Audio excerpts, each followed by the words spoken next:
What's a guan? What's a guan? Is just jamming to that little beat there. Almost Friday. Almost Friday. Hope you guys had a fantastic Thursday, a terrific Thursday. Got a great show today. Great show today. I thought based on yesterday's discussion today, this would be an appropriate topic. We all want to lose weight, right? I still want to lose weight. Get a little leaner. So what's the best scientific ways to do this? You know, lots of theories out there, but what does science say? Science is impartial, right? It's objective. It's objective. So what do some of the top weight loss experts have to say on the topic? Not woo-woo stuff. People with a scientific approach. A scientific approach. You remember that in school? Scientific approach? Yeah, I'm pretty sure you guys do. So let's see who do we got in the chat. Welcome, Igwe's daughter. How is it going? Hello, Seek Amethys. How are you? Good to see you. Hello, skincare do's and don'ts. Hello, hello, hello. Hello, positive therapist. Hey, how's it going? All right. Hello, Yaya Super. Welcome back. Welcome back. Yes, it's almost Friday, Yaya. I agree. It's almost Friday. It's almost Friday. Nice. So let's get right into this. What's the best ways to lose weight? Let's go. Eric Helms about the fat loss fundamentals. Now, Eric has published a ton of science-based papers in peer-reviewed journals, including recommendations for physique athletes, protein intakes during caloric restriction, and even binge eating behavior. So he started out by reminding me that on a physiological level, fat loss is very well understood and actually quite simple. Yep. So fat loss comes from an energy deficit. So consuming less calories than you need to maintain weight.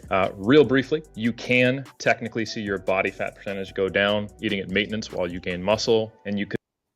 I actually did that when I was obese and was losing. I know it's rare, as you'll explain, but it can be done. Can be done. And I'm in my 40s, right? Can be done. It's not impossible. Can be done. Possibly even like if you had a really strong stimulus to gain weight, maybe lose or gain muscle, I should say, maybe lose fat in a small surplus, perhaps, but energetically, you need to be in an energy deficit. And on our call. By energy deficit, what that means in layman's terms is that you need to burn more than you consume, right? You can do this in many ways. You can eat less, exercise more, or you can eat less and exercise more. But it's a numbers game, right? If you eat 3,000 calories and you burn 2,000, then you're plus 1,000. And if you do that long enough, you're going to put on weight. Now, if you're working out, you may put on muscle and a little bit of fat. Just a little bit. Just a little bit. Eric emphasized that it isn't enough to just lose weight. We want to lose as much of that weight from fat as possible and as little of that weight from muscle as possible. This is where most of you go wrong. It's pretty clear from some of these discussions, previous discussions. And I think this is going to be a light bulb is going to go off for some of you people in this show today, right? Too many people focus on the scale. Scale can be very misleading. So for example, if you look at the Who is Kirk video, I think the thumbnail shows 40 pounds down, 30 pounds up, right? What it meant is I lost 40 pounds of fat. Not on the scale, I was getting checked on the DEXA scan. I gained 30 pounds of muscle. So if I only looked at that scale and saw a 10-pound difference after busting my ass for like almost 2 years, I'd be very depressed. I'd be pissed. But if you see the before and after, clearly I look dramatically different, right? Clearly. And it's been sustainable since it was a couple of years ago now. The key thing is you want to lose fat without losing any muscle, right? Maybe even gain a little. This is how people go from flabby to fabulous, whether it's male or female, right? It's not enough to just lose weight. If you lose fat and muscle, you become skinny fat. Or you just lose weight and you're smaller, but you don't look impressive, right? You want to look impressive when you get that new wardrobe, right? I know I did, for sure. And to help us do that, he laid out 5 keys for maximizing fat loss while preventing muscle loss. And I'll do these in order. Damn, look at that guy's triceps. Wow. But he's pretty lean, right? It's not that he's huge. I mean, he's big, but leanness. The leaner you are, the hotter you look. People always think that I'm like well over 200 pounds. I've had people ask me, am I 230? No, I'm just 195.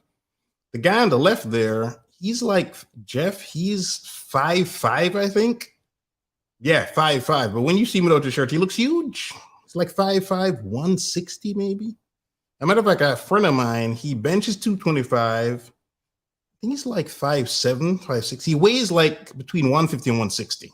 I know, crazy, right? He looks big. He looks like he's 180 because muscle looks bigger than fat, right? Order of importance. So one is got to have the energy deficit. The second thing is, well, how do we know that what we're going to lose is fat? And the best way to do that is to stimulate muscle to stay. So that is progressive resistance exercise. So that's we discussed this yesterday, right? Weights versus cardio. While it's true you want to do both, weights is the better of the two. If you have to pick one, right, just go with weights. Go with weights. the best tool we have. After that, the next most important thing is making sure that the size of the deficit is appropriate. A good general rule of thumb is somewhere between 0.5 to as much as 1.5% of your body weight. But I wouldn't use that higher end unless you are pretty high in body fat. After that, you probably want to have a sufficient protein intake. Good rule of thumb is, I would say, higher than 2 grams per kg. And if you are someone very high, that's kilograms, not grams. So just back to the standard 1 gram per pound of body weight, since most of the people watching the show are doing pounds.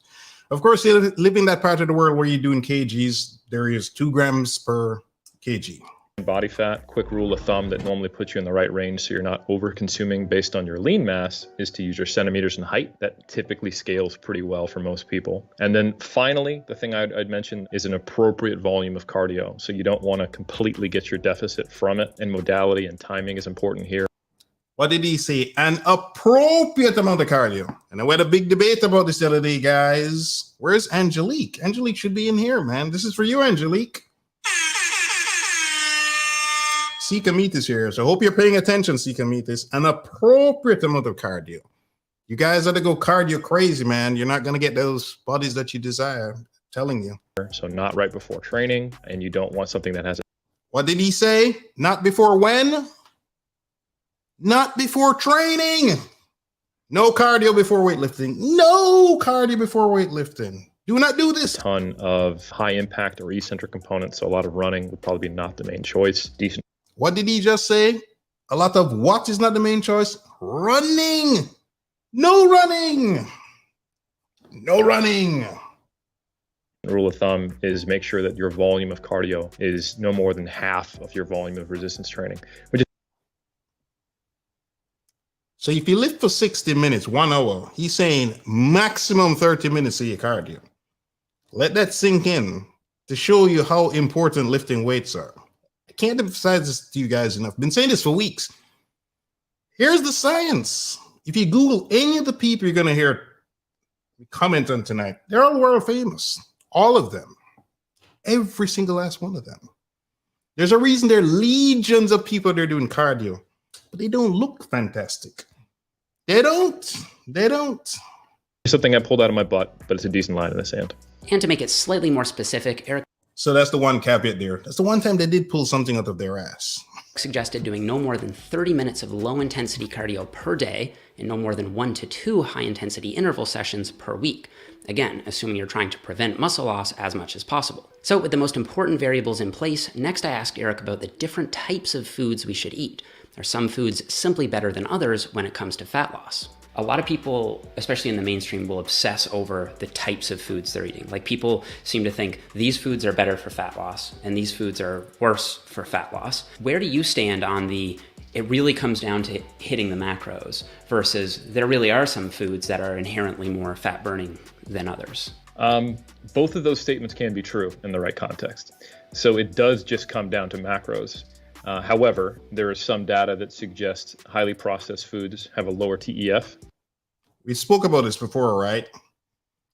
You got processed foods and you have ultra processed foods. Terrible, terrible, terrible, terrible, terrible. Can you lose weight eating that crap if you just focus on your protein, carbs, and fat numbers? Sure you can. But one of the reasons my transformation was so dramatic, I remember my coach telling me, is because I was eating super clean, in addition to eating the protein, carbs, and fat, right? It's a lot easier for my brother to process sweet potato than some chemical compound that's pretending to be rice, right? It's a lot easier for my body to deal with that, to process, get more nutrients out of it. There's so many things we just don't know about, right? So it's not just enough to focus on your protein, your carbs, and your fats. Quality of your food matters. I mean, organic food is pretty affordable, right? Minus the beef and the seafood, everything else is affordable, right? No reason you can't put a price on your health, and it will speed up your transformation. so the thermic effect, so the energy output side would be lower, but it would just come down to lowering your macros even more. So it still always comes down to energy balance. It also comes down to, do you want to make your fat loss process easier to follow and less likely to rebound, or do you just care about getting lean for a temporary? You remember I told you Jeff, now the guy on the right was pretty jacked? Yeah, he's like 5'5", 160, I think. Doesn't look 160, right? Maybe he looks short, but pretty jacked dude. That's why I'm saying, it's all about that muscle, man. It's all about that muscle. It's like when you see those ladies, those slim waists and thick derrieres, and you think, you ask them how much they weigh. They don't weigh quite as much as you think. They may weigh 130, 120 something. I know it's hard to believe. They're not 150, 160. Nope. Very misleading. If you Google Rihanna, Serena Williams, people like that, and check out their height and weight, you'd be shocked. Serena's like 5'10", 150 or 160 or something like that. Or maybe she's 5'11". She's not short, obviously. But she's like 150, 160, I think.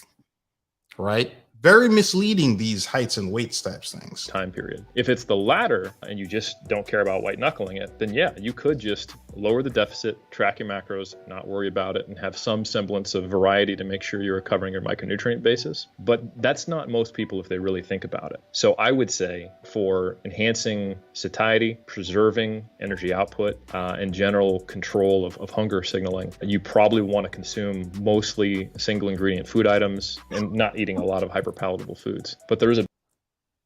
So what he's saying is, in layman's term, eat real food. It's going to be more satiating. It's going to fill you up more, right? There's a reason I have veggies with all my meals, or most of my meals. Helps fill me up. Very nutritious, nutrient dense, not many calories. Goes with my protein and my carbs. Goes very well with me, right? Don't forget your veggies, man. Balance to be had there to where you don't want to make these foods off limits. You need to have your adult carbs. You hear what he said? Don't make things off limits. If you rely on willpower to I'm never going to eat pizza again, you're going to break down eventually, right? You cannot torture yourself like this. Eventually you'll break down and then you'll go on a bender. You'll binge. You'll go crazy. Then you'll beat yourself up mentally. And then maybe you'll just go on another bender, right? Because you'll be like, screw it. I've blown the diet. You got to be realistic with these things. That's the way you like to put it. Like if someone says, you're not allowed to have this anymore, the natural rebellious teenager comes out. So you need to feel like I'm making a conscious choice that I'm a part of. These aren't hard rules. This isn't a black and white approach. But most of my meals are going to be fruits, vegetables, lean proteins, and a carb source. And then if I feel like it, if I really want to, and it would help me actually fall. Hey, he's using MyFitnessPal, guys. Told you about this. It's free. Simply use. You notice he just scanned the box. That's how easy this thing is. Hold your phone up and scan the box. We can all do this. We can all do this, right? Don't tell me you're that lazy that you cannot point your camera at the box and hit the button to scan it. Come on. Follow my diet. Sure, I'll have a snack or a treat and I'll work it in. So after Eric laid out the fat loss fundamentals, next I spoke with someone who's extremely specialized in getting people absolutely shredded. Cliff Wilson is one of the best natural bodybuilding coaches on the planet. His clients have won 125. Meaning these people look like this and they're not on steroids. That's exactly what natural means, for those of you who didn't know. Pro cards, 87 professional titles, and 13 world championships in natural bodybuilding. And I wanted to get him on to ask what the difference is between getting beach lean and getting ultra shredded for a competition. I would classify beach lean as slightly six-pack abs versus, just absolutely shredded. A lot of what gets you there is the same. It's just the degree to which you do it. You can be a little inconsistent and still get beach lean, but you can't really be inconsistent and get completely shredded, because every competitor, when they start their diet for a show, they at one point reach beach lean and then you just keep going. So I would say the duration of the diet is probably... That's a great way to explain it, right? You can get the beach lean. You're trying to get stuff on stage, you just keep going. So that look on stage, that's not realistic. Even these people can't maintain this, right? Even the ones on steroids can't maintain it sometimes. That's just, so if you're trying to look like that, you need to remove that out of your mind. Beach lean is realistic, that is sustainable. That is what you need to shoot for. That's your goal. The single biggest factor, along with the degree to which you are diligent. Now, I should say that Cliff noted that he wouldn't necessarily recommend that you try to get this lean, especially if your main goal is to improve your health. Notice, you just said it. You wouldn't recommend you try to get that lean. You know why? Because it's super hard. It's almost impossible for the typical person, right? By impossible, I mean unless you're being coached to know exactly what to do and when to do it and how to do it. And he agreed that getting truly shredded isn't even a sustainable goal for most people.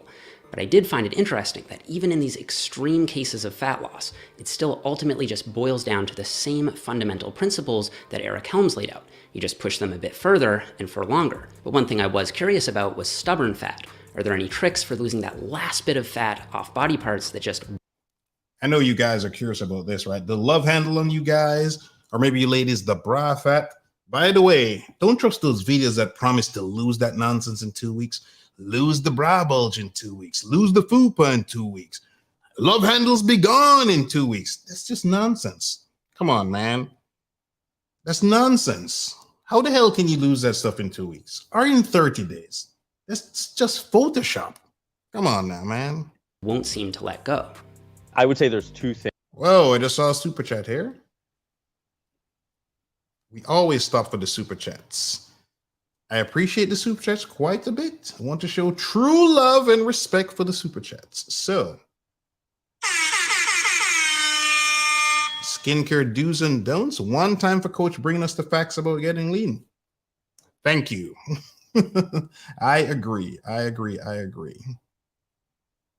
Things. First off, generally the more developed a muscle group is, it will look leaner. Because if you have a given amount of fat in a particular area, like if I hold more fat in my shoulders, which some people do, if I build more muscle in my shoulders, that same amount of body fat will be spread across a larger area. So you will look leaner. It's one of the reasons more muscular people tend to look leaner in general. But beyond that, stubborn body fat is largely going to be determined by genetics and gender and things like that. So I would say that if everything leans out first, except for your stubborn area, if you continue to diet, eventually they will come off of that stubborn area. This is true. I remember for the longest time I had the love handle problem, right? And I thought, it will just never go away. But that first time it went away, ever since then, it will go back away. If it comes up a bit, it's never ever gotten back to what it was. I mean, in a bad way. But as soon as I start cleaning stuff up, it just goes back away. I don't know what to tell you, right? But he's so right. If you keep at it, that stubborn spot, eventually it has to come from somewhere, right? Just imagine if you're on a desert island starving to death, your ass will lose all the fat. Guaranteed. You will lose that fat. Eventually, it will go away. Unless you're some mutant or you got superpowers or something, it will go away. Guaranteed. Area. Your body has to pull it from somewhere eventually. Right. One thing that I've noticed with this is sometimes you might have someone, let's just say it's a guy who just can't get the lower abs to show. Like there's just always a little bit of lower back fat that won't come off. And we can keep dieting them, but at a certain point, it almost seems like they just start really stringing out, or I don't know if they're losing muscle, but it's like they're just so zapped of energy. How do you deal with that situation? That's a tough one as a coach. Usually what will happen is once you start to tap into that stubborn body fat, you've typically reached the point of significant discomfort. People who have gotten to that level for the first time, they're probably going to get a little bit stringier than somebody who's never gotten to that level, because at the risk of sounding, engaging in hyperbole, it's very traumatic to sometimes try to get that. It is. That's the other thing you got to think. To look like this, well, most people don't want to look like this, but let's pretend you did. When you're dieting that hard, you got a full-time job, you got brain fog, right? I guess I'm having brain fog now.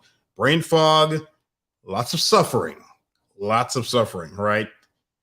Minimal calories, you're doing a ton of cardio at that point in time to lean out just to step on stage, right? This is why they say it's not sustainable and generally not recommended to try to look like that, right? Because it's just that painful, that difficult. And you could get down there and there's this little piece that just won't go away. But as he said, that's the first time. Now, if you do it more than once, then yeah, your body adapts. Your human body is incredible for adapting, right? Human body is incredible for adapting. Stubborn body fat off for the first time. Mm-hmm. And so you are almost bound to lose some muscle mass. You've probably seen this with competitors over the years, or even with yourself. Then the next time you try to do it again, it's almost like you're mentally and physically prepared for what you're going to engage in. And then you can get it off the second and third. You know, a good example of this, we've all, well, not all, but many of us have done some form of running at some point in time, right? You ever notice if you ever got in shape running and you stop for years and you just start like run randomly? Man, I'm really finding it difficult to talk tonight. Struggle streaming. Randomly start running again, right? You don't start back from zero. Let's say you could barely run a quarter of a mile and you get yourself up to 5 miles and you stop for a while. You start back, you could at least jog 1 mile, right? It's amazing how the body, once it learns something once, it can quickly, another version of this is muscle memory, right? You've heard of that term before. Time without it being as traumatic, either mentally or physically. Right. That's super well said. Okay, great. So after talking to Cliff about some intelligent ways to get completely diced for a competition, next I wanted to speak with someone who's more focused on sustainable approaches to fat loss. So I got sports nutritionist Sohee Lee on the line, who did her master's thesis on the psychology of eating behavior. And she explained a few of the biggest mental roadblocks people run into and some of her best tips for women. Well, I think generally speaking, men and women tend to make a lot of the same mistakes, but what I see happening a lot, maybe I see it more in women because I work primarily with women, but what I've seen is that they don't want to hear about a more moderate strategy that they can utilize for their. They don't want to hear what? About a moderate strategy. They want to transform overnight. They want to go from chubby to bikini ready. Doesn't work that way. Does not work that way. Rome was not built in a day. Slow and steady wins the race. Plan. They want to hear, cut out these entire food groups. You can't eat dairy. You have to go keto, try intermittent fasting. And they always have some combination of that. Need I bring up the cabbage? What is it? The cabbage soup diet that you guys were talking about the other day? Or some other fantastical diet? Apple cider vinegar diet. Granted, I do use apple cider vinegar. It works, but not fantastically the way some of these videos claims that it works, right? What's with that and you guys with this stuff? And as you know, while none of these strategies are incorrect necessarily, they're also not required in order to see fat loss progress. And I made this mistake to myself for many, many years where I focused more on what I thought was the perfect plan on paper, but I didn't consider my current lifestyle and my current preferences and what would actually be feasible for me to consistently execute day after day after day. So what happened? That's the critical point, right? When you say, oh, the latest fad is keto, I'm going to do keto. Oh, I'm going to do intermittent fasting. But does it fit your lifestyle? Remember, what the studies show is any diet works. They all work. The key is, can you follow the diet? Can you execute that diet? Whatever that diet may be, right? And can you do it consistently long enough to transform? And then is it realistic? If you hate vegetables, why would you become a vegan? Right? If you have to wake up in the morning and get going and do a bunch of things, and your schedule is just too tight to do intermittent fasting, then why do intermittent fasting? You're just setting yourself up for failure, right? You're setting yourself up for failure. Do not set yourself up for failure. You got to think it through long term. Is what I'm about to do sustainable? Can I see myself doing this? Do I know what the hell I'm doing? That's the other thing, right? If you don't know what the hell you're doing, you're going to screw it up. So it's not that the keto diet failure, or the intermittent fasting diet failure, or the bodybuilding type diet failure. Is that you weren't consistent with it, or you didn't execute it properly, or you didn't know what the hell you were doing. Nothing wrong with that. Just like this lady said, she didn't know what she was doing. I didn't know what I was doing either. Nothing wrong with not knowing what you're doing. But you got to ask for help. You got to find somebody to teach you, train you, what have you, right? Shout out to Igwe's daughter with the super chat. Thank you so much. Igwe's daughter says, show shredded makes beach lean seem sustainable. But I know beach lean takes discipline too. Yes, beach lean takes discipline as well. But you're right. Show shredded is, it's not sustainable. I mean, literally, when those people look like this, I've heard them explain it. They eat one meal and poof, it goes away. That's one of the reasons I decided I wasn't going to step on stage. I didn't want to look like that and then go, damn, keep trying to chase my tail to get back to that. I'd rather be beach lean. Beach lean works. Beach lean I can do. Beach lean I can do. Happened was very common where you get very excited in the beginning. And this is a very common psychology mistake that people make where they rely too much on motivation in the beginning. They underestimate how difficult some journey will actually be. And then 1 week in, 2 weeks in, 3 weeks in, they quit. And then they're on to the next thing, right? And I think we call it shiny object syndrome. So they're always looking. This is so true. I've seen it before. I was helping somebody lose weight. The person was losing around 2 pounds, 1 to 2 pounds a week. And they were a pretty big person. And after like 3 months, they were telling me they thought they would have seen more progress by then. And I was like, man, this is actually good progress. Granted, they were sabotaging the progress with some of the things they were doing and not doing. But a lot of people are very unrealistic, right? And then, of course, they want to bounce to the next thing. And if you check these people 6 months, 9 months, a year later, most of the time they're back to their starting point, unfortunately, right? I used to do the same thing. Guilty as charged. So I understand it's difficult. For the next fad diet, the next cool thing that sounds interesting, rather than, oh, well, what tweaks can I make to my current lifestyle to nudge me in the right direction over time? And throughout our conversation, so he emphasized how important it is to create repeatable habits. People do this in the gym as well with exercises. 1 week, they're doing glute bridges, and the next week, they're doing this other thing. They're not doing that same exercise consistently enough, long enough, for as many weeks as is necessary for their body to really get the benefits of it, to really change. If you keep hopping exercise to exercise, you're not really getting the true benefits of this, right? You're just not. So you don't need to be so reliant on self-control for every decision about food.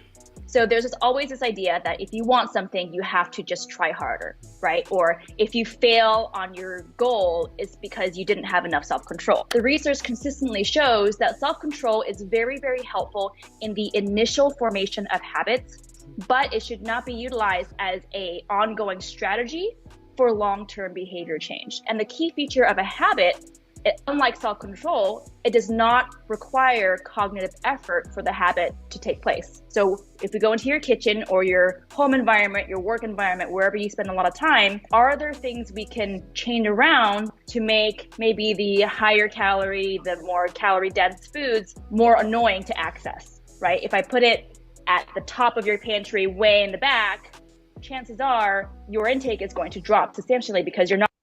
This is so true. Yeah, I read about something similar in the book Atomic Habits. Great book.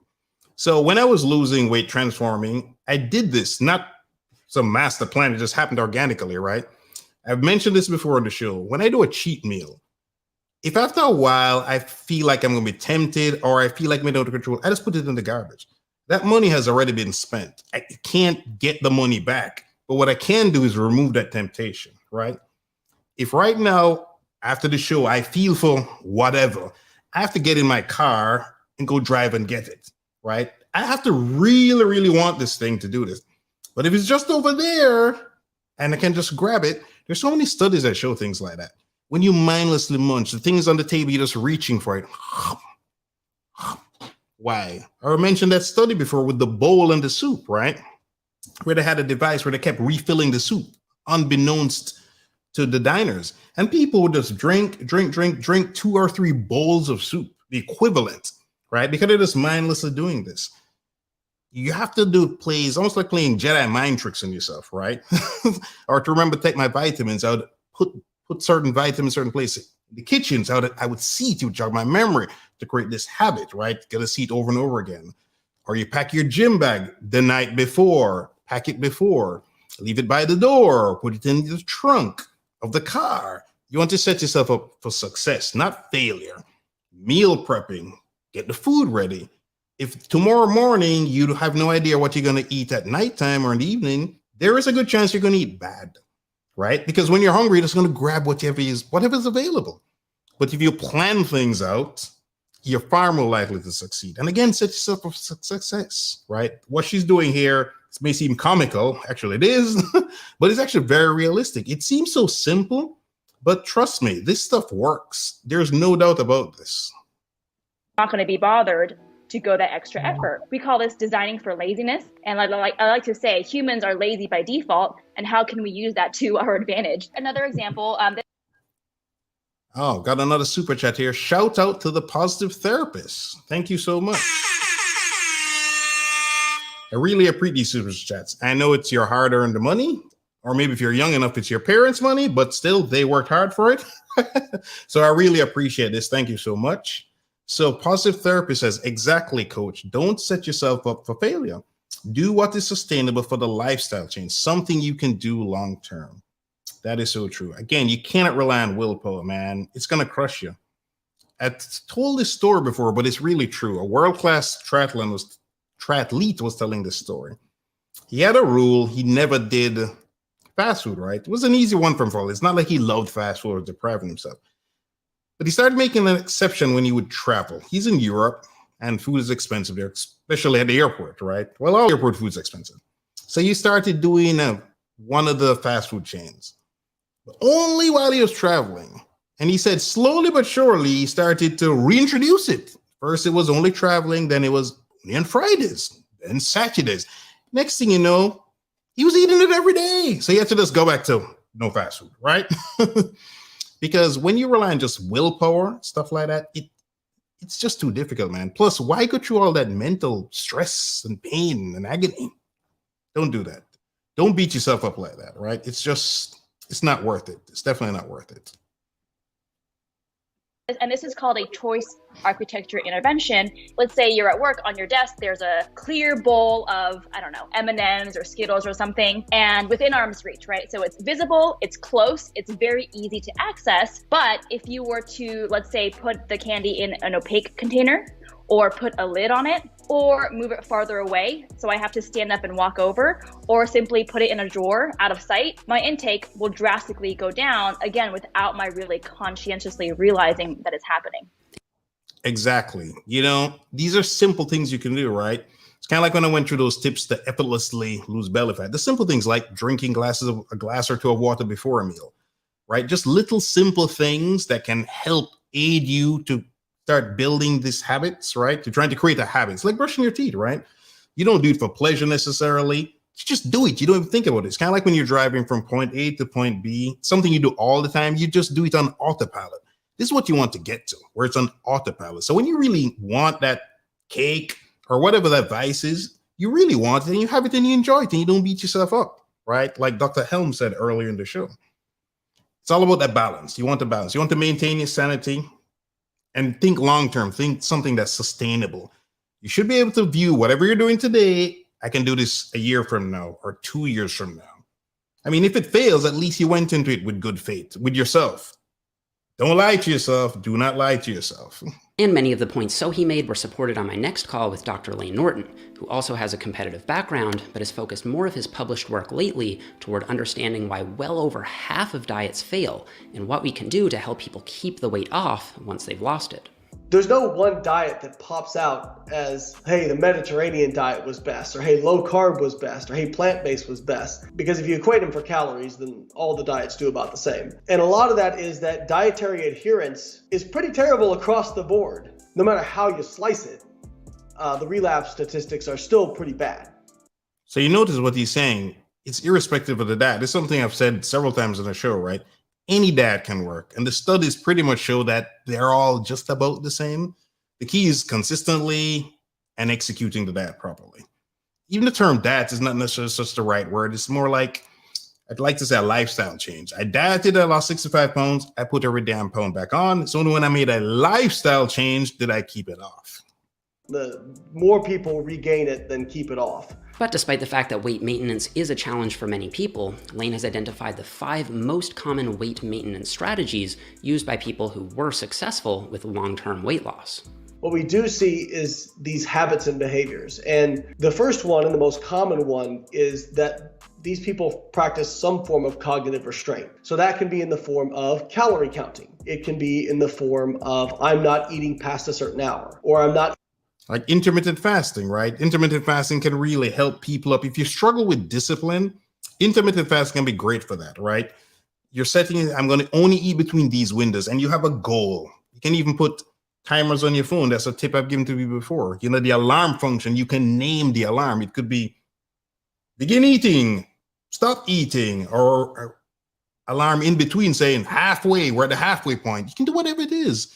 Mine may say pre-workout meal, stuff like that. Just to jog, something that will visibly, because you lose track of time easily, right? Whether you're working, playing, or what have you. eating before a certain hour, so time restricted eating. Points like with Weight Watchers, or carb restriction, or fat restriction. There's any number of ways that you can restrict your dietary intake. Another one that may be a little bit surprising to people is people who lose weight and keep it off tend to self-monitor quite regularly, meaning they weigh themselves pretty often. I don't want to. This is true. Very counterintuitive. You think, you're obsessed with your weight is not good. No, but when I transformed, when the people coached me, I had to check in weekly. There was a weekly weigh-in, go on the scale. I had to take pictures front, side, back, what have you. And to this day, I still check in with myself now, like once a week. And it just keeps you aware of what's going on, right? Am I gaining weight? What's going on? So that way you have a chance to course correct. You don't want to step on the scale one day and go, damn, I'm up 30 pounds. How did that happen? Because that means you got 30 pounds to lose now. Nah, I'd rather see I'm up 5 pounds and go, oh, wow, let me tighten things up a bit, right? Become dogmatic about that point. I'm not saying you can't lose weight and keep it off if you're not weighing yourself regularly, but what that does do is it provides feedback. And I'm not talking about like a day-to-day fluctuation because people get too wrapped up in that. But if over the course of weeks and months you see that scale going up, then you can correct for that. And then third point is not surprising, which is regular exercise. Probably the major reason is there's good evidence that exercise sensitizes you to satiety signals. And then some smaller. That's true. It's kind of funny, right? Whenever I go any times when I don't exercise for a while, I much more like to eat bad. It's like, again, the human body is amazing. What can I say? Points that bubble up as well is people tend to use structured programs when they have success at kind of the highest level. It's like hiring a nutrition coach or a dietitian. But even like people make fun of things like Weight Watchers or Jenny Craig or Nutrisystem or whatever. But those people on average do perform better because just kind of winging it with no plan doesn't usually work out very well. I've said this before. You're trying to drive from point A to point B. You don't have a gas gauge. You don't have GPS. No fuel pump. You can't tell how much fuel you have. What are the odds of you getting there? You don't have a radar detector if you're going too fast, right? What are the odds of you getting there? You're not going to get there. And then something I thought was interesting in a recent study, they found that the strongest characteristic in this particular study that was associated with weight loss maintenance was what's called low recency. Basically, do you value long-term data more than short-term data? A very easy example of that would be, well, I really want to eat this donut right now because I know it'll make me feel good. But if that doesn't fit, your daily caloric requirement, okay, do I value feeling good right now more than I value wanting to get to my goal? So those people with low. That is just so powerful. He's essentially talking about deferred gratification, right? You see with kids, there's a famous study when they look at these kids and they put some kind of something like cookies or something like that and said, hey, you could have one now, or if you wait, you could get extra. I don't remember if it's cookies or not. And they tracked these kids later on in life. The ones that could exhibit deferred gratification, they were more successful, right? And when you're tracking your calories or you have some kind of structure, it makes it so much easier to not do that. So for example, true story, today, I was deciding, should I do bacon with my eggs? I said, it's hard for bacon. And I had this internal battle and I'm going bacon. So if I do bacon, I won't do the fish oil. But tonight, I probably want to do some ice cream cake sandwiches. And then going back, I took the bacon out, I put it in the thing to thaw it out. Then I was like, no, I'll put it back in the freezer. I took it out again. I'm like, If I didn't track, or at least in my head and on my fitness file, maybe I just do the bacon, do the ice cream cake sandwiches, do the fish oil, get too much fat today, right? But because I have some structure there, I resisted the errors because I said, I want the ice cream cake sandwich more. And now that we've gotten to this point, after this show, I'm going to have my ice cream cake sandwich. There you go. And my fat content is still not going to be high today, right? You just got to plan things out. And there's something with spontaneity, right? It's not rigid, as I've said before. Recency would choose the long-term goal over the short-term feeling. Lane also explained that even though it will require some restraint, you should be able to maintain your weight loss by eating more calories than you were eating while losing the weight. This is the best part that I found when I transformed. So once you reach your goal weight, you can start to increase your calories to a higher intake, and gradually, if you build the habits and behaviors we've been outlining, it should start to feel less and less restrictive over time.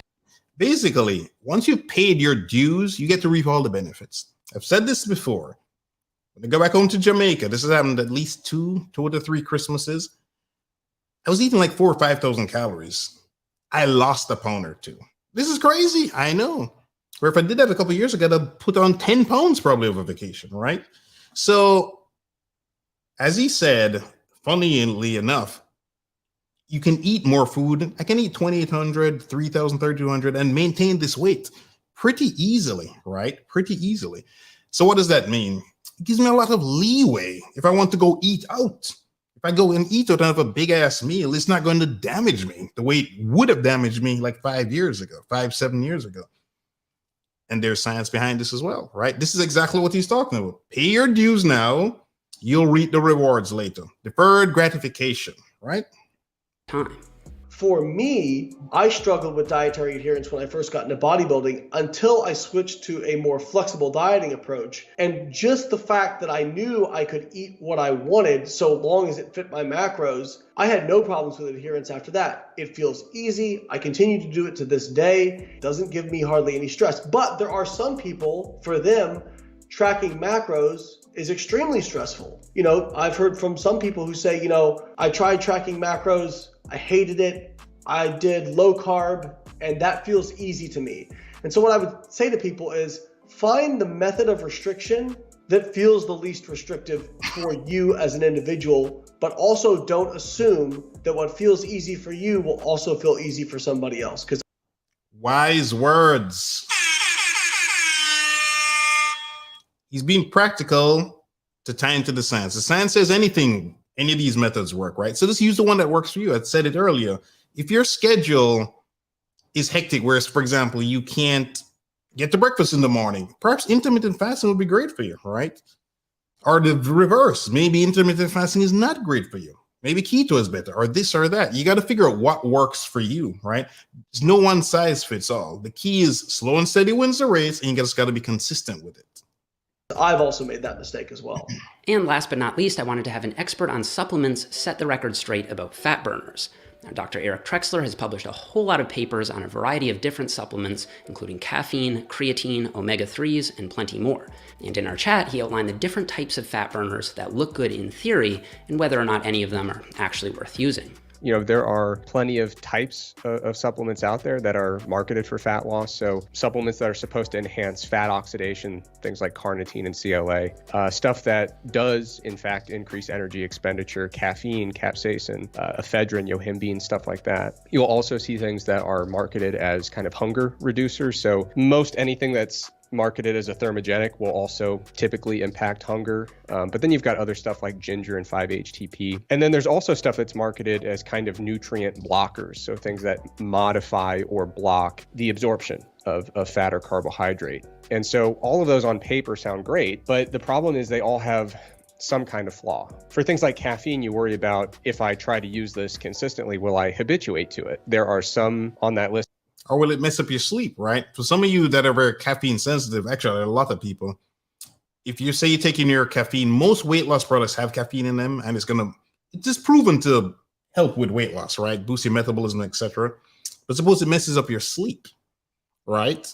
If you do some pre-workout before the gym, it's late at night and messes up your sleep, your ass ain't burning any fat. You're not going to lose weight.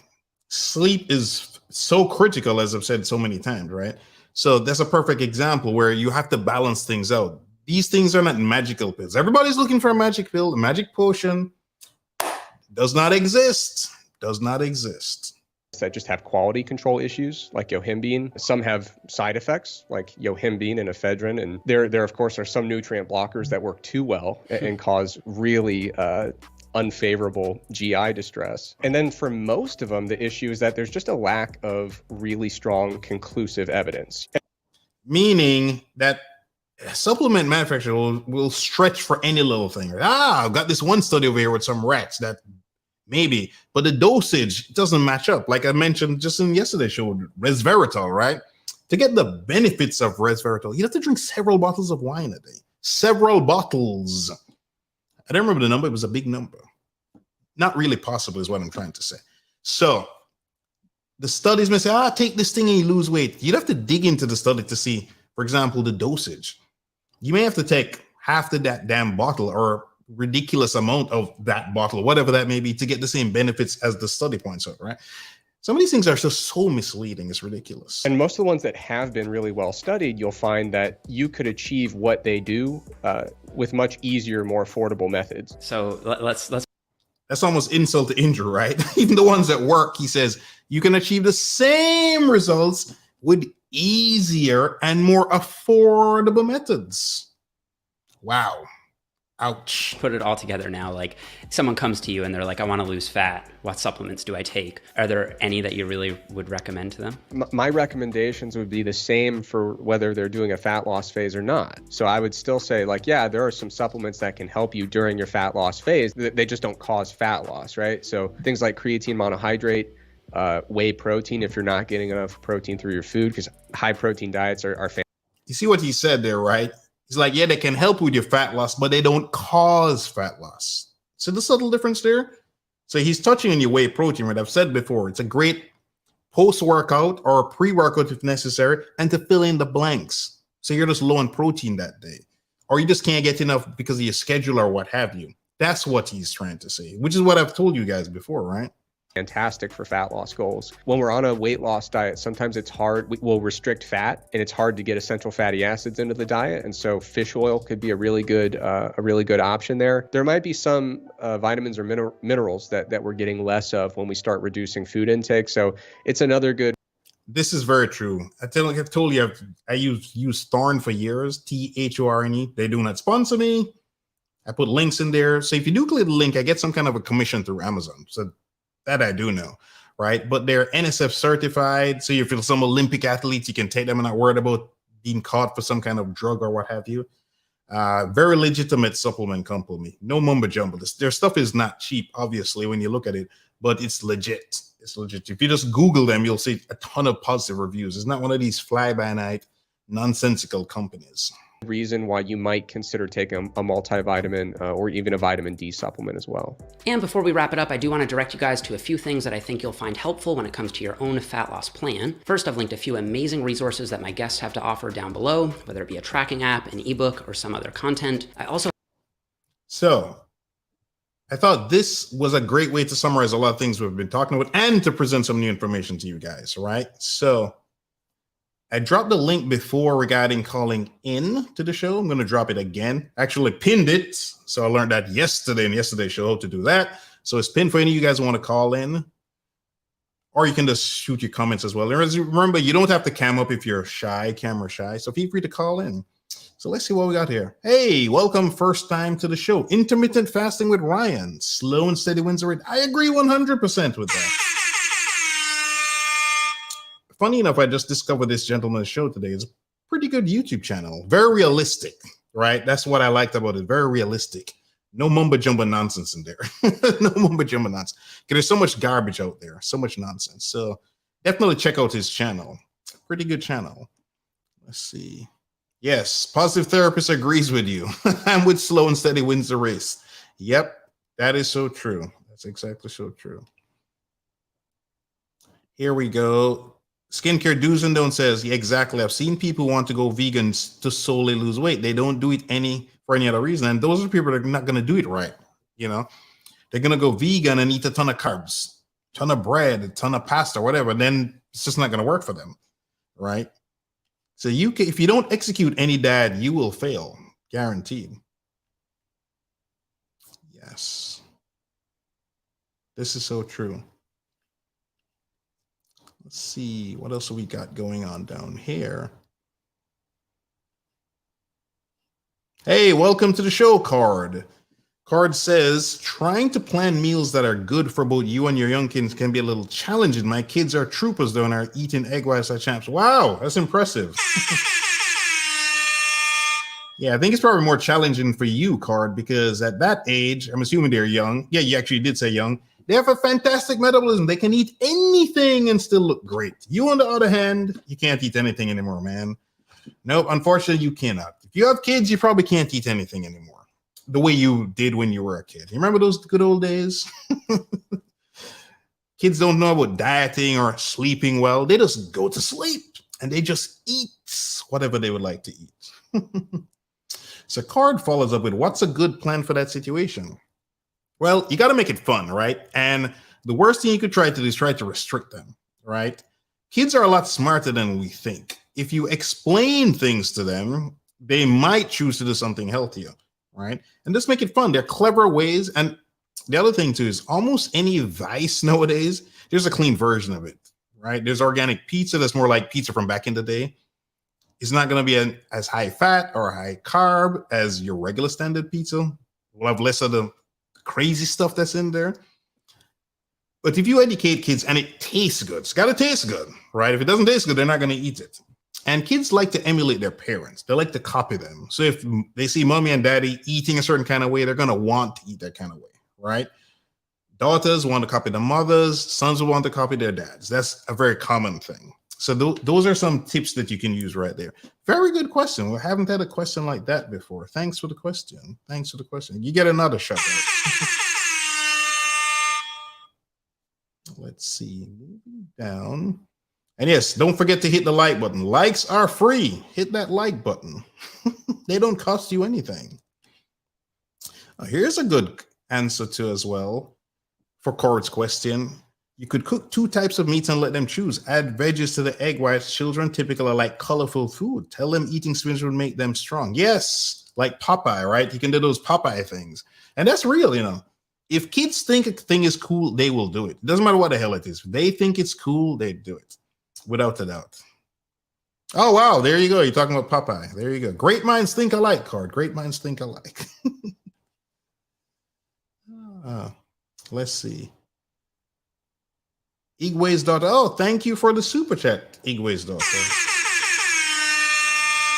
Not really a fan of pills and potions. Tons of supplements. Do they really help make a difference in fat loss, weight loss? Yes and no. I think the way that gentleman said it is good.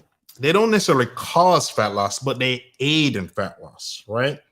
Caffeine definitely does. Caffeine is an appetite suppressant. It does help with fat metabolism. It is not magic, right? So say you're doing fasted cardio. There are studies that will show taking caffeine 30 minutes before cardio in general, and especially fasted cardio, can assist with that.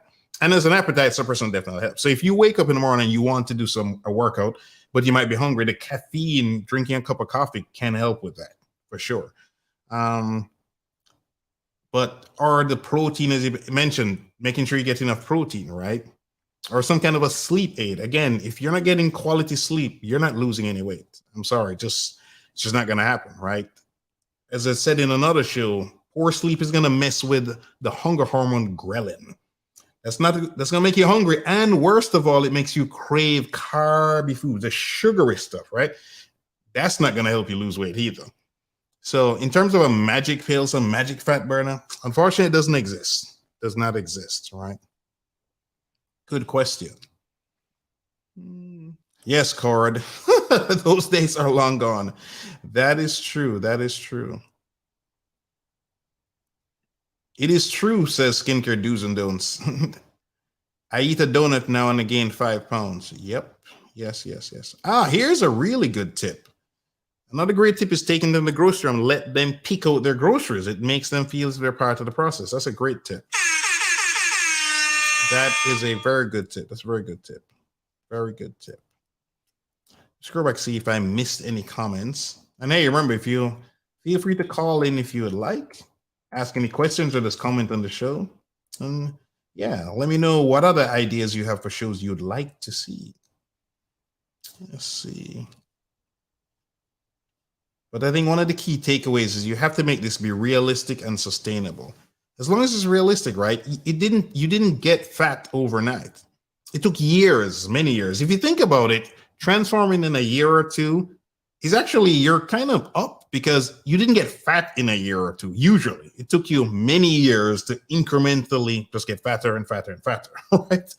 During the year you gained, you lost, you gained a lot, but at the end of the year, you're up a little, and then the next year up a little, and maybe the third year you're down a little, and then you're up, but you stair-stepped your way too high, basically. Okay, it's going through. Yeah. Oh, wow. Skincare do's and don'ts was getting her workout in during the show. Oh, you're hardcore skincare do's and don'ts. Wow. And you're clearly a trooper to get into the show during your workout.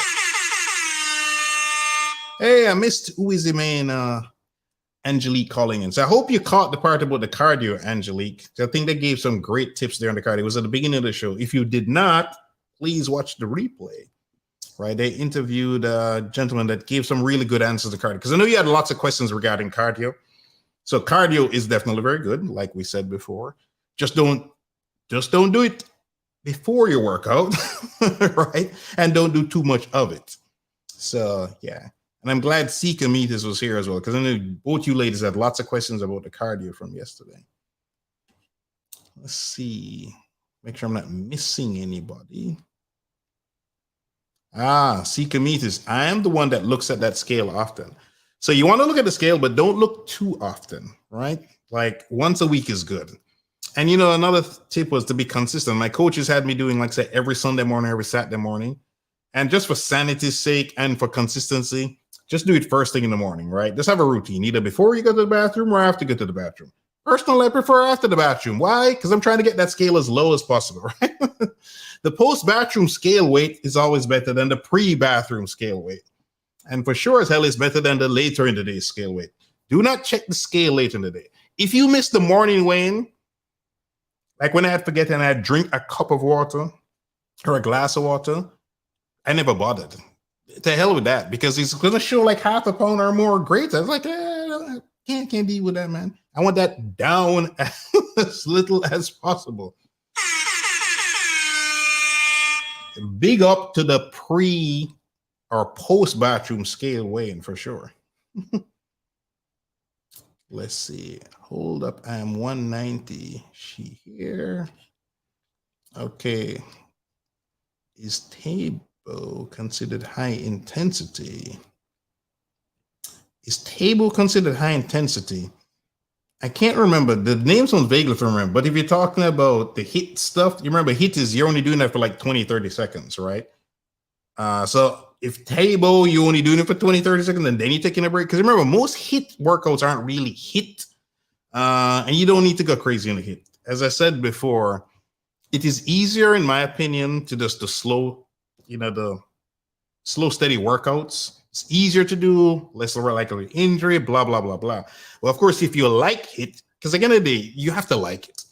If just plodding along on the treadmill is boring or the bicycle is boring, do your HIIT stuff.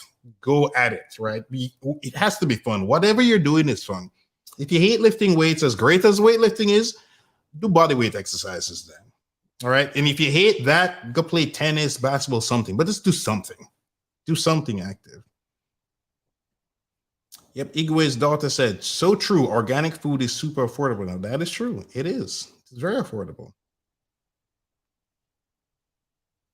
Here's a good point here by Skincare Do's and Don'ts. I find that when I eat meals and don't include snacks, I love snacks, I usually don't get hungry until it's time for my next meal. That is true. This is true. Yeah, snacks do something weird, right? No matter how much of the snacks you eat, you get hungry fast. You get hungry fast, man. It's crazy. It's a crazy. Seek with the jokes today. I want a Jane St. Beach lean. That's funny. That's a good one. Hey, welcome to the show, Tony. I didn't see you join before. Thank you. Loving sharing the knowledge. Thanks. Let's see. And again, I assume this is the same message I saw before, but I'm not sure. Slow and steady wins the race by intermittent fasting with Ryan. I agree with that for sure. Let's see. There's probably some new. Yes, there's some new comments down here. So let's see.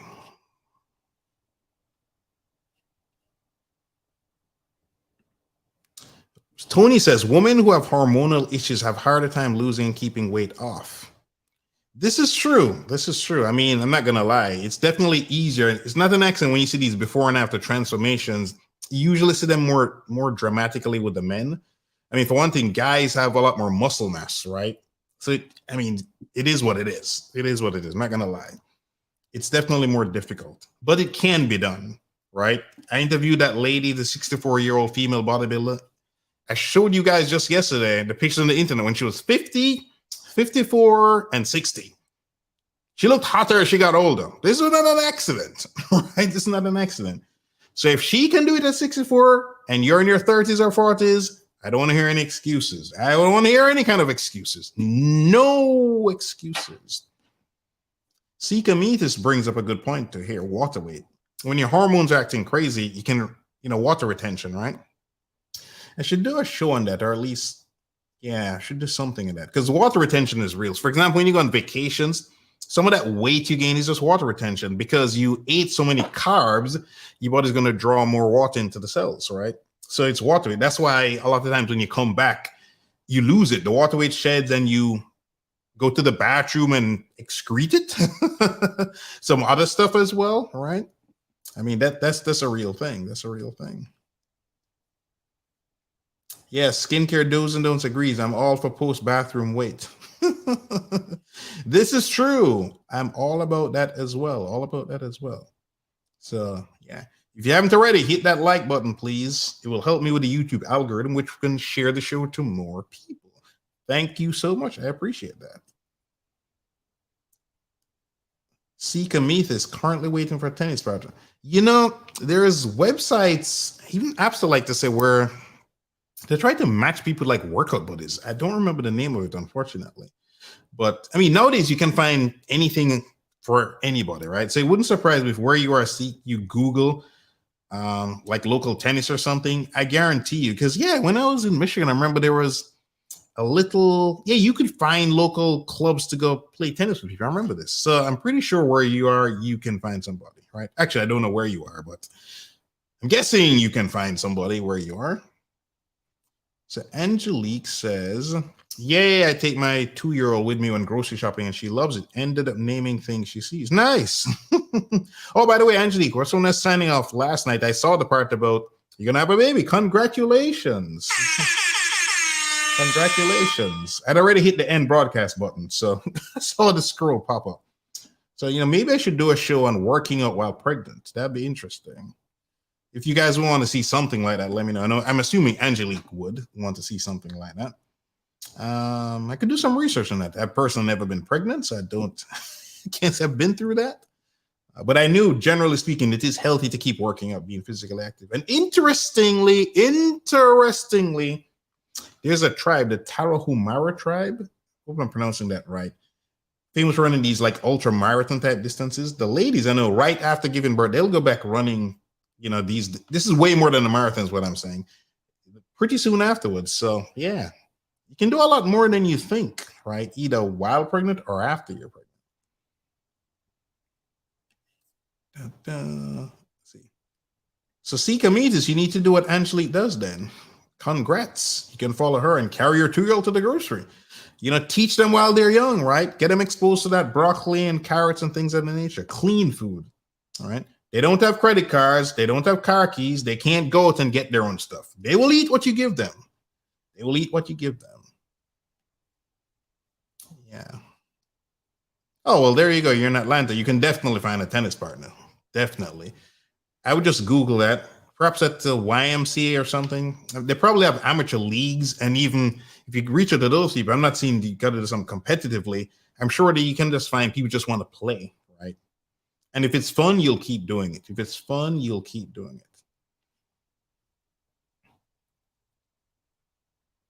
it. Yeah. Okay, let's see. I missed anything? No, I don't think so. With the jokes, positive therapists.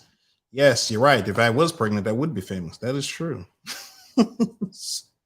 That is true. Okay. So I've dropped the link one more time in case anybody wants to call in. I think I've covered all the questions and the super chat. If I missed the super chat, please let me know, but with a regular comment. I don't think I've missed anybody, right? I don't think so. Nope, I don't think so. But yeah, today was a great show. I really enjoyed prepping for that. Jog my memory on some things as well. But yeah, I mean, we can all do it. I have faith. Just use little tips. Consistency is the key, and just do a little planning, step by step. Slow and steady wins the race. Just try to improve just a little bit. I've said this before. You want to go to the gym, even if you just drove to the gym and you drove back home and you didn't go in, you're still making progress, right? Put your gym bag by the door, your gym shoes. Maybe you didn't go in, do anything. Maybe you just went for a walk. That's something. You weren't sitting on the couch all day or at the desk all day. Just move, right? Slow and steady wins the race. Just a little bit at a time. That will get you there. That will get you there for sure. Yeah. Okay. Awesome. So tomorrow, I haven't decided what I'm going to do tomorrow. I guess tomorrow is going to be a surprise. Going to be a surprise. Actually, it's not a surprise. I know exactly what I'm going to do tomorrow. Tomorrow is definitely going to be a fun show. A fun show. A very fun show. It's an interesting show. Why is it that one person, just giving you a hint here, but not to give it one person can eat a lot of food and become very big. Another person can eat a lot of food and not become very big. It's way more interesting and complicated than you might think, right? You remember I told you I eat like 4,000 or 5,000 calories on vacation and I lost a pound or two. That sounds like crazy, right? But this is for real. I remember my coach first telling me about a similar phenomenon that he had. So once you paid dues and you know what you're doing, you too can do stuff like this, right? You can indulge over Thanksgiving and Christmas and not put on weight like you usually do. It is doable. It is definitely doable. Nope, not genetics. Oh, genetics plays some role, but no. You will see tomorrow, Cometas. I'm going to leave that as a teaser. Leave that as a teaser. Tomorrow, you tune in tomorrow, you will see. Oh, wait, we have a caller just at the last minute. Okay, we're going to add the positive therapist to the stream. Good evening, positive therapist. Good evening, Coach. Yeah, you barely made it. I was just about to end the show. I saw that. Yeah. I also saw that you missed my 2 super chats. Oh, I did. Oh, wow. You did. Oh, my apologies. So I called. Oh, they're back to back. Okay. Live. Yeah, okay. You give you a shout out. I am so sorry. The key is to change your behavior. Using motivation to do that is like practicing a token economy where you set a goal and you reward yourself when you reach said goal. This is true. I mean, all the studies show it so clearly, right? I mean, you learned this when you were a kid, setting goals. I want to get this grade or whatever. We tend not to do this necessarily as adults, but yeah, even if you don't write it down, you think it out. I want to be this, and then you try to have micro goals. The studies show you're much more likely to achieve them, right? Versus, I just want to lose weight. That's kind of vague, and you're less likely to successfully lose the weight. You're less likely to successfully lose the weight. And also, here's your other super chat. For instance, you can write your weight down on a piece of paper, count down to your goal weight, and cross out the weight after you lose a pound. That's the immediate gratification. That's a very good tip. Very, very good tip. Very good tip. Now let's see why the lead attorney likes to read his super chats as they occur. Yeah, it prevents incidents regarding super chats like this. So it's hilarious. I scrolled right by these things, and they're bright yellow too. Go figure. Go figure. Okay. Thank you. I'm glad you called in to let me know about the super chats. It's a travesty if they had gone unread. Definitely a travesty. You'd have to send the super chat police after me for sure. Yes, I would, and have you arrested. Yes. Oh, Angelique, I'm so proud of you. You get a clap. You did your weights first. Let's bring that up. Whoops, wrong one. So yes, I would. I actually did my weights first today. Yes, congratulations, Angelique. Yeah, very proud of you. Very proud of you. You are a very fast learner, and you're not stubborn, which is good. Yeah, I mean, coaches have told me before. It's the stubborn ones that don't transform or don't improve. What are they trying to do, right?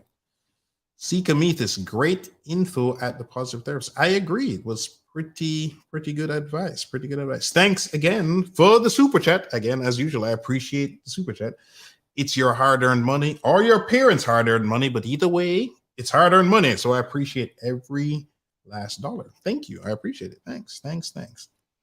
So tomorrow, hopefully I've given you a good enough teaser to you guys to tune in tomorrow, because it really is fascinating. I remember the first time it happened to me, I almost wondered if it was imaginary, and I didn't track my meals then, but I know how crazy I eat when I go home to Jamaica for vacation over Christmas. I mean, the Jamaican Christmas cake is loaded with a gazillion calories, right?